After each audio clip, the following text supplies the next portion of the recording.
আপনি আমার জঙ্গি ট্যাগ দিয়েছিলেন ওই ইয়াতে রেজিস্টার বিল্ডিং এ। আপনি বলছিলেন আমি জঙ্গি। তুমি জঙ্গি? আপনি আমি এটা বলছিলেন স্যার।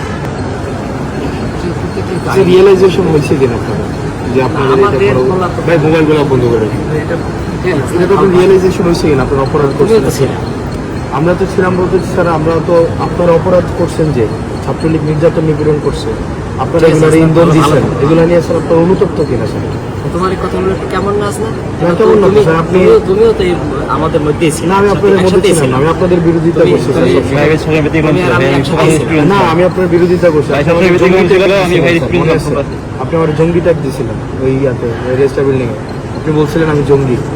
তুমি জঙ্গি? আপনি আমি এটা বলছিলেন স্যার। না স্যার, বিশ্ববিদ্যালয় স্যার আপনাকে সাক্ষী রেখে ছাত্রলীগ নির্যাতন নিপীড়ন করছে, তখন আপনারা কিছুই বলেননি। এবং স্যার রিয়েলাইজেশন হলে তো ফাইন, আপনারা আমাদের সমাজের বিবেক, রিয়েলাইজেশন এটা হয় কিনা যে স্যার এটা অত্যাচার, অন্যায় হইলে সেটা আপনাদের এই রিয়েলাইজেশন হয় কিনা স্যার? আমাদের বলা তো ওইটা তো বলো, প্রত্যেকটা মানুষের ব্যক্তিগতভাবে মনে করি যে কোনো অন্যায় হইলে সেটা স্যার আপনার সময় অন্যায় হয় না বিশ্ববিদ্যালয় স্যার, গেস্টরুম গণরুম অন্যায় হয় না? গেস্টরুম গণরুমটা ধারাবাহিকভাবে প্রক্রিয়া চলে আসে। এটা আপনার সময় ছিল? না, আমার সময় ছিল, কিন্তু আমার কিন্তু উদ্যোগগুলো আমারই নেওয়া ছিল।